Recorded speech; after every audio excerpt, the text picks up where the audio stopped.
शुभम और चेतना की शादी को अभी 1 ही साल बीता था। वो लोग पहली बार एक साथ रोड ट्रिप पर निकले थे और इसी के चलते वो बहुत एक्साइटेड थे। वो दोनों अपनी डेस्टिनेशन पर सुबह जल्दी पहुंचना चाहते थे, इसलिए उन्होंने रात में ही ड्राइव करने का डिसीजन लिया। लगभग आधा रास्ता कवर करने के बाद अचानक से आसमान में घने बादल छाने लगे और जोरों से बिजली कड़कने लगी। इससे पहले कि वो दोनों कुछ सोच पाते, वही काले बादल भयानक तरीके से बरसना शुरू हो गए। कुछ ही पलों में एक भयंकर तूफान आ गया और शुभम को गाड़ी चलाने में भी बहुत ज्यादा दिक्कत होने लगी। बारिश इतनी तेज थी कि शुभम आगे कुछ देख ही नहीं पा रहा था। उसने गाड़ी रोड के साइड में लगा दी। तूफान अब इतना बढ़ चुका था कि चेतना घबराने लगी। तभी शुभम को रोड की बाईं तरफ एक बड़ी सी हवेली दिखाई दी।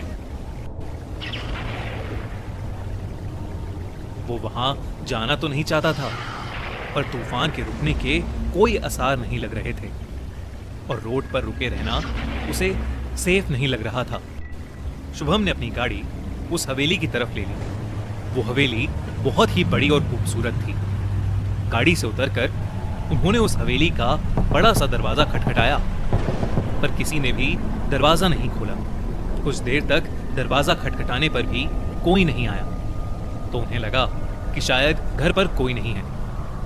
वो दोनों वहां से जाने लगे कि तभी बाहर का तूफान और भी ज्यादा भयंकर हो गया और बिजली इतनी जोर से कड़कने लगी कि मानो आसमान को चीर रही हो। शुभम ने अब बिना कुछ सोचे समझे हवेली के कोने में लगा शीशा पत्थर से तोड़ दिया और खिड़की खोलकर चेतना को लेकर अंदर कूद गया। हवेली के उस कमरे में बहुत अंधेरा था। शुभम उस कमरे की लाइट जलाने की कोशिश कर रहा था, लेकिन शायद उस घर में बिजली नहीं थी। चेतना उस कमरे को अपने मोबाइल टॉर्च की लाइट में एक्सप्लोर करने लगी। उस कमरे के एक कोने में एक बक्सा पड़ा था जिसके ऊपर कुछ कैंडल्स रखी थी। चेतना ने वो कैंडल्स शुभम को दी और खुद वो उस बक्से को खोलकर देखने लगी। उस बक्से के अंदर बड़े सारे कपड़े, पायल, घुंघरू और श्रृंगार का सामान रखा था। ऐसा लग रहा था कि जैसे वो कमरा और सामान किसी रानी का हो। इतने में शुभम ने कैंडल्स जला दी और कमरे में रोशनी आ गई। वो दोनों उसी कमरे में बैठ गए और बारिश के रुकने का इंतजार करने लगे। बैठे बैठे शुभम की आंख लग गई। कुछ देर बाद चेतना को टॉयलेट जाना था, तो वो शुभम को बिना डिस्टर्ब किए एक कैंडल लेकर वॉशरूम ढूंढने चली गई। शुभम वहीं बैठा बैठा सो चुका था, लेकिन अचानक उसे घुंघरू की आवाज आई जिससे उसकी नींद टूट गई। उसे ऐसा लगा कि जैसे कोई औरत घुंघरू पहने उसके पीछे से गुजरी हो। शुभम अचानक से मुड़ा, पर उसके पीछे कोई भी नहीं था। कमरे में चेतना को ना पाकर वो थोड़ा घबरा गया और उस कमरे से बाहर निकलकर हवेली में चेतना को ढूंढने लगा।